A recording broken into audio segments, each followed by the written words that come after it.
Information shared on the following program is for general information purposes only. It does not constitute legal, tax, investment, or other advice, nor is it intended to recommend any particular investments, products, or financial instruments.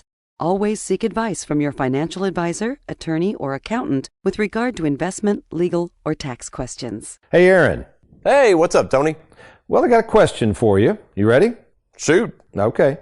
What if there was something in your life that your entire life you thought to be true, but one day the very thing you had always believed to be true turned out not to be true? When would you want to know about it? Probably now. Good answer. Welcome to the only show in the country dedicated to helping savers worry less about money, the Worry-Free Retirement, with your host, nationally recognized retirement specialist and four-time author, Tony Walker.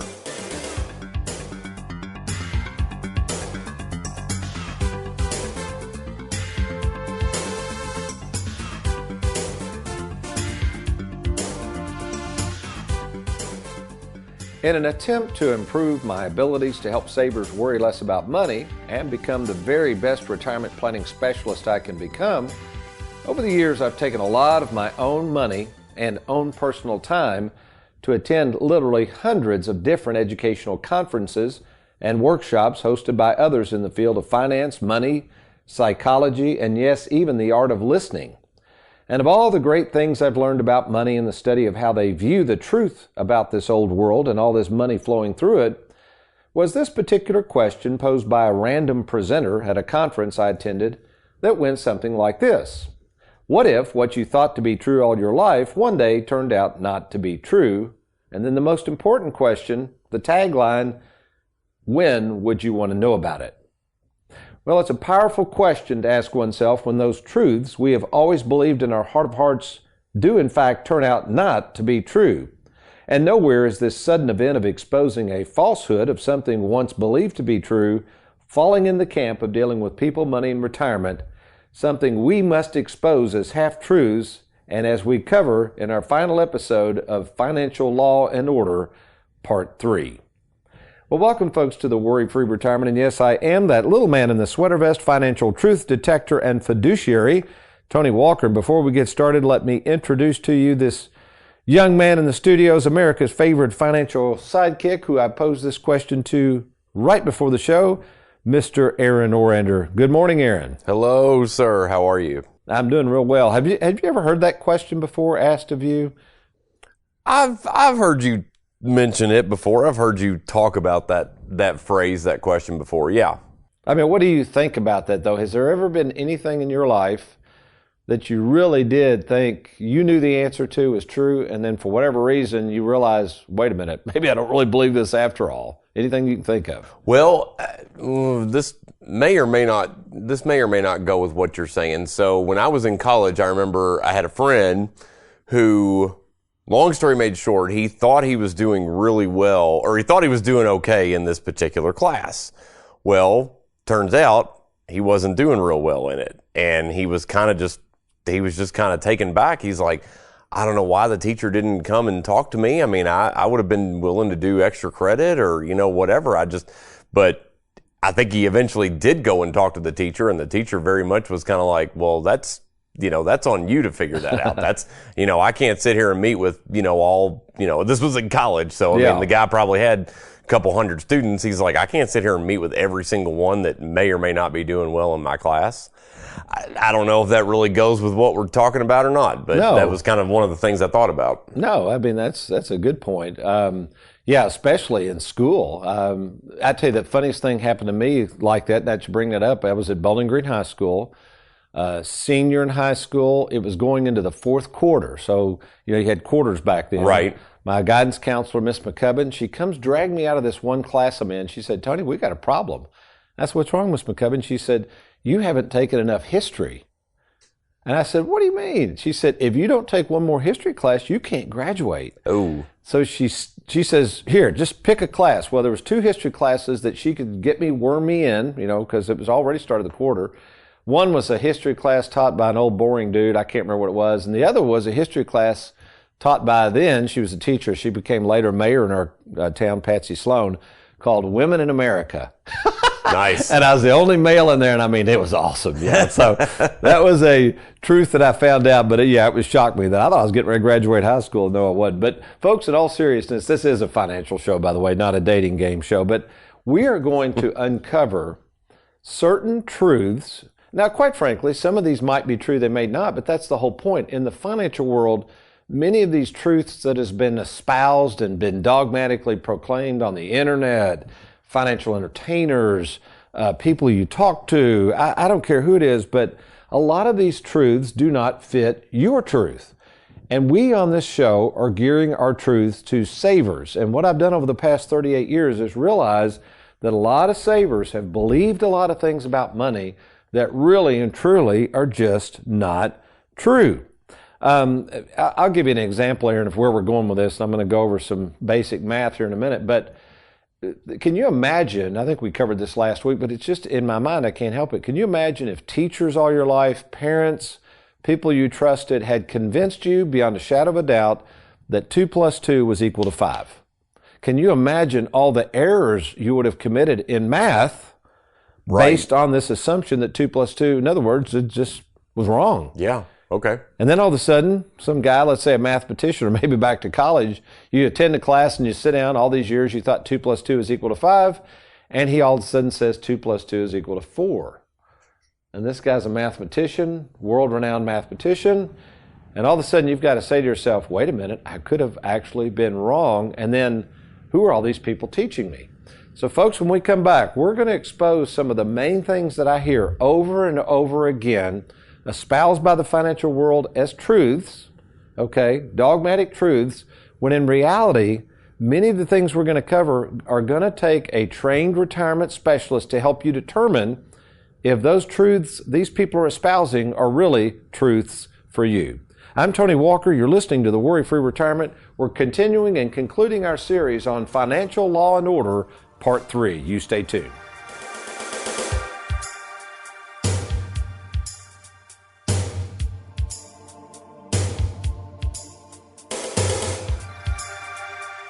Are you nearing retirement, and does your employer offer you a pension? Do you realize that with interest rates going up, the value of your pension will be going down by as much as a 25% loss in value? Don't let this kind of money get away from you. Take action now before your lump sum pension loses value. Log on to TonyWalkerFinancial.com or give us a call at 877-499-9255.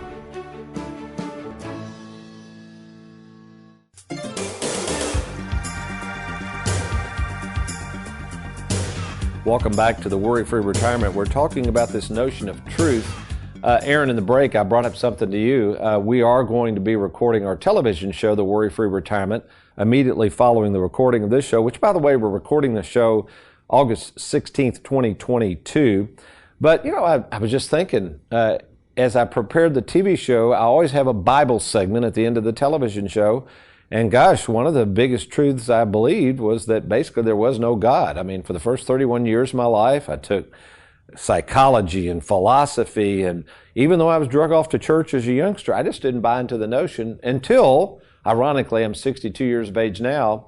31 years ago, I began to believe, and life has never been the same. But that's a pretty heavy-duty thing, and I'll cover that in the television show. Incidentally, Aaron, tell folks how they can watch the TV show and even past episodes of the television show, The Worry-Free Retirement. Sure, Tony, no problem. Folks, if you want to catch past episodes, all you got to do is go to youtube.com. That's youtube.com. And right there in the top, in the search bar, just type in Tony Walker Financial. Click search, and you'll see Tony's smiling face. Just click on that. You're going to find past episodes, plus all types of other video content.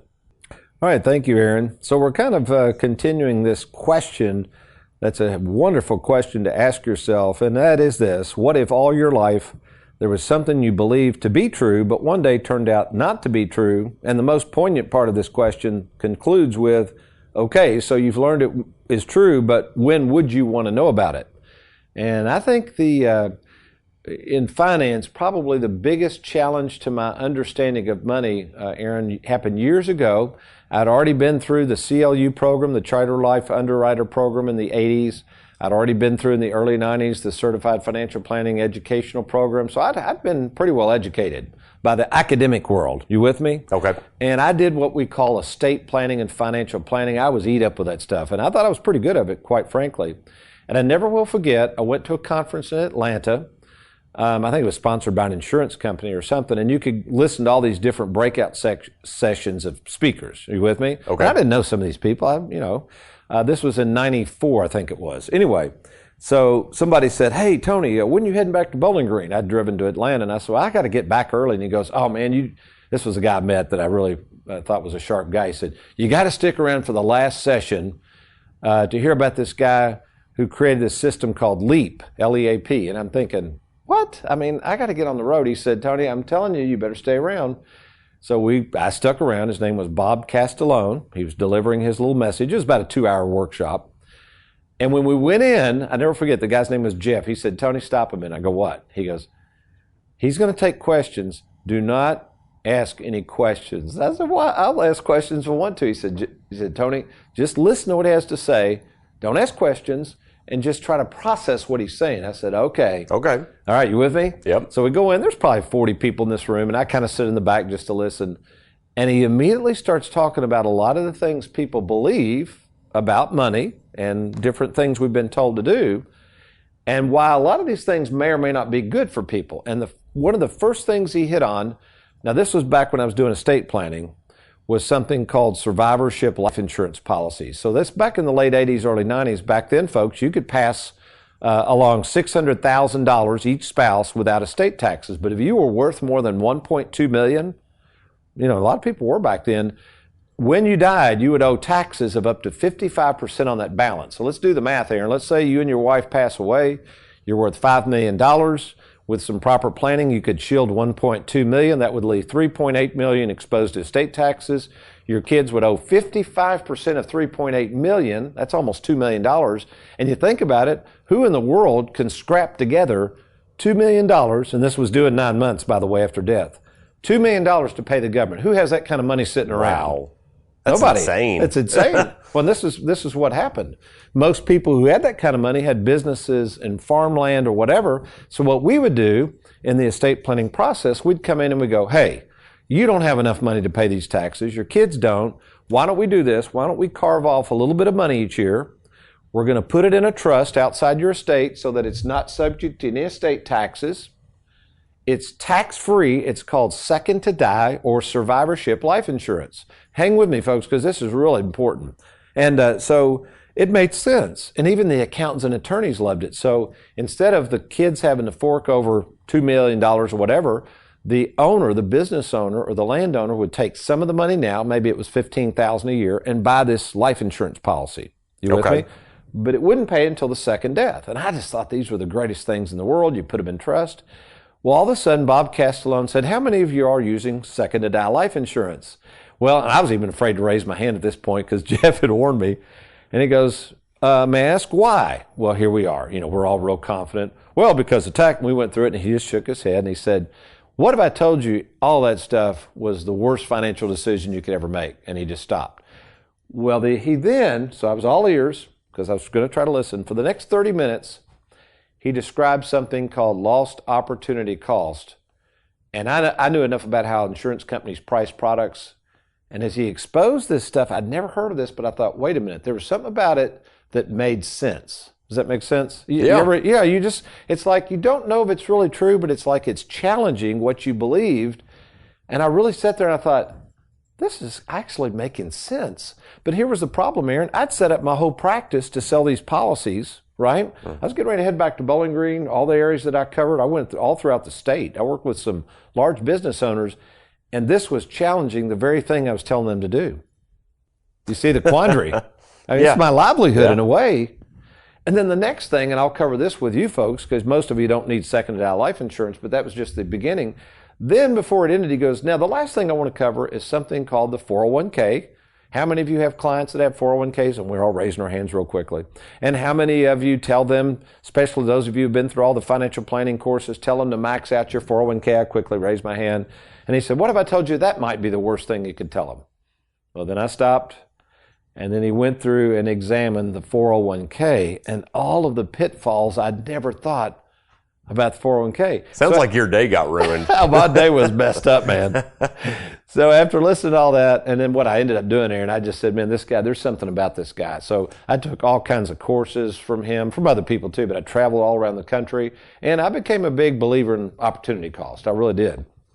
So what I wanted to do, here's several things before we get into this, because folks, if you've got a 401k, whether you're retired or still working, you're going to want to hear this in a minute. But okay, let me go through some of the things that I'd always learned, and still to this day people say that are absolutely true. Are you with me, Aaron? These are things that are, I call it being dogmatic. You know, if you've ever been around somebody that says dogmatic, you can't even talk to them. Right. If you're going to, yeah, okay. At least I thank God that I was open enough to listen to Mr. Castellone. Some of the people turned him off. Some people argued with him. You know what I mean? They wouldn't even listen. I thought, come on, man, just at least listen to the guy. Anyway, so here's some of the dogmatic so-called truths that I still hear today. Here's one.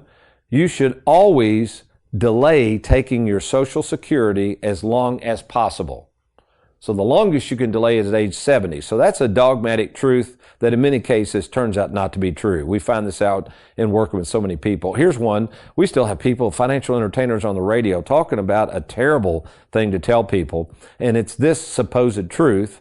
Term life insurance is always better than whole life insurance. Again, without going into detail, that a lot of cases is terribly false. Thank goodness I didn't listen to that advice. And while I've got some term life insurance still, I always tell people it was because of the amount of money I poured into whole life insurance all these years that I was able to borrow the money from myself to buy this building we're sitting in today, Aaron, and pay myself back the way I wanted to pay it back, and a huge amount of tax advantages the way that worked out. Anyway, here's another one. Whatever you do, I hear this still today, Aaron, because people know we love annuities here. Whatever you do, stay away from those annuities. It's like, right, we've heard that a lot. Oh, man. Yeah. And when people come in and say that, I'll say, oh, okay, do you mind me asking why they said to stay away from them? And every time, Aaron, the reasons, they're just false. They're not accurate. So anyway, that's another one I hear. Here's another one. Always invest most of your money in the stock market, because over the long term, the stock market always goes up. Now, that is true. Over the long term, it always goes up, but that assumes that nobody ever retires.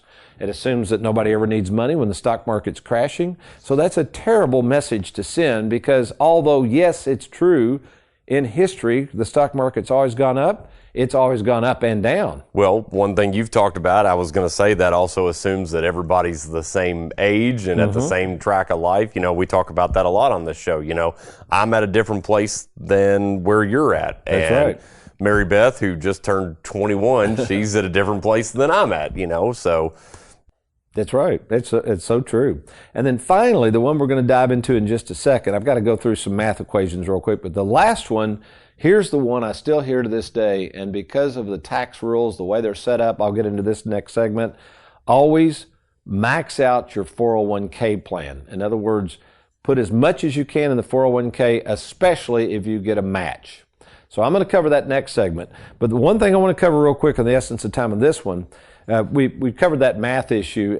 You know, these growth mutual funds, this really gets me.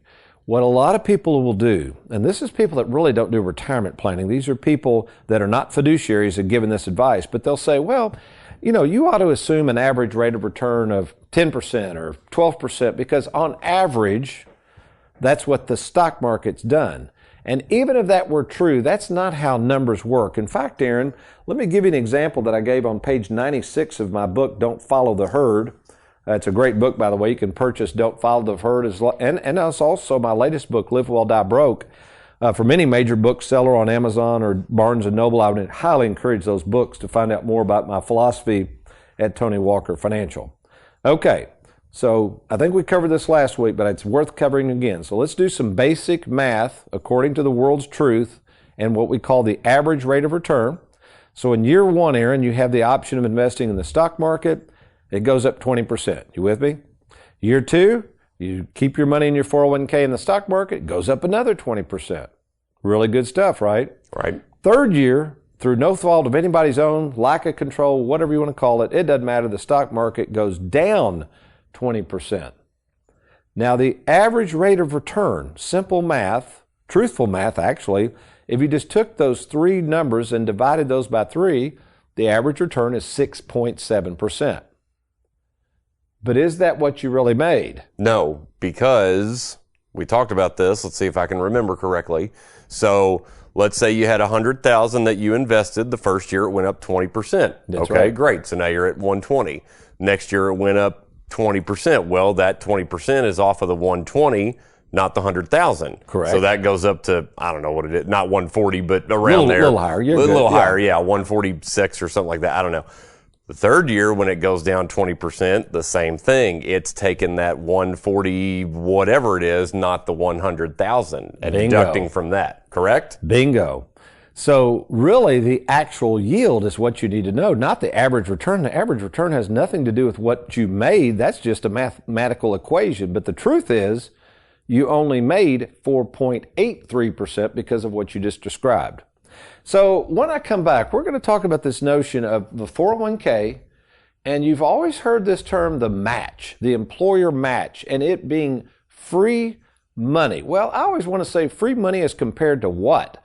And what does this match really do in the scheme of things, especially as we're going to see in this one example, a down stock market. So I'm Tony Walker. Good stuff coming your way. If you've got a 401k, IRA, 403b, you've been contributing to those things, you're wondering what that match really means, you're going to want to stay tuned for this segment. We'll be right back.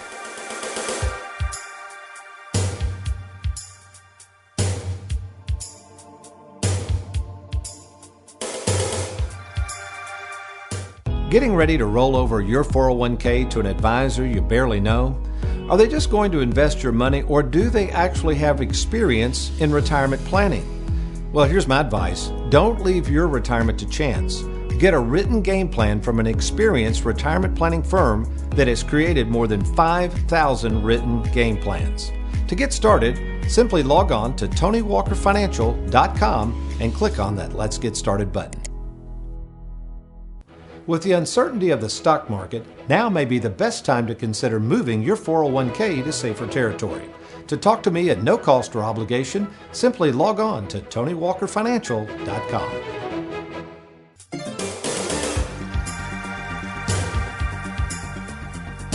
Welcome back to the Worry-Free Retirement. Aaron, I was just thinking at the break, this may be one of those shows somebody might want to go back and listen to. How can you listen to past radio shows? Sure, I can tell people that. Yeah, if you want to listen to past radio show, folks, all you got to do is go to SoundCloud.com. That's SoundCloud.com. And right there in the search bar, you just want to type in the Worry-Free Retirement. Click search, and you'll see our awesome bobblehead. You can go back and listen to this show, and this show is part 3 of Financial Law and Order, so you can listen to the 2 previous shows. You can listen to all of our shows because they're all on there. Again, that's SoundCloud.com. The Worry-Free Retirement. Thank you, Aaron. Okay, in our time remaining, in case you're just joining us, we're trying to figure out this so-called truth that you should always max out your 401k plan and take advantage of this so-called free money offered by your employer, assuming they offer a match. So first of all, let's think about this free money, and really what does it help you? Well, in a perfect world, if the stock market averaged 10% every year and there was no losses and no fees and no taxes down the road, and you could get mailbox money for life from this 401k like my granddad enjoyed, I would say put as much as you can in the 401k plan and accept the employer match, and hallelujah. I love this little perfect world you just came up with. No taxes, no fees, nobody knocking on your door asking for money. That's a nice little perfect world you just invented. Hey, and I'm not trying to get political, but this Congress just passed 85,000 IRS agents. Speaking of knocking at your door, yeah. Beware of that. But no, I don't think it'll be that hard. Where the money's going to be found by the government is right smack dab in these 401k plans with nearly $30 trillion, folks, remember, that you haven't even touched yet. That has not been taxed, and we don't know what the tax laws will be in the future. You need to really slow down on maxing out these 401k plans and being tempted by this match, supposedly free money. Because what I've learned from working in the financial world for 38 years, it's not how much you're making, it's how much you actually have to one day spend. And that's the whole philosophy of live well, die broke. If you've got all this money and it's subject to taxes and fees and risk, and you're afraid to spend it, what is the whole point? All right, so this actually is a statement I picked up the other day, Aaron. This person wanted me to review their 401k and other monies, and they happen to have this one statement. And they said, hey, Tony, my balance at the beginning of the year was $40,687. I'm looking at it now. And I put in quite a bit of money. I'm not even, and this happens a lot. They're not even sure how much they're putting in. She said, I think it's 15%. I get a match, and it has gone up, but I can't tell if it's made much money. It's gone up to 44,588. She looked at her statement, and I said, well, have you really examined what's going on here? And she said, well, no, isn't that pretty good? I said, well, let's look at your statement. Okay, so the beginning balance was $40,687. The deposits going into her 401k for the previous year, a total of $7,775. Now, of that, $6,700 was her employee pre-tax amount, and the employer matched with so-called free money, $1,072. You with me so far, Aaron? Okay. Okay. But now just do some quick math in your head. So start out at $40,687, deposit about $7,700, and at the end of the year, the balance is $44,500.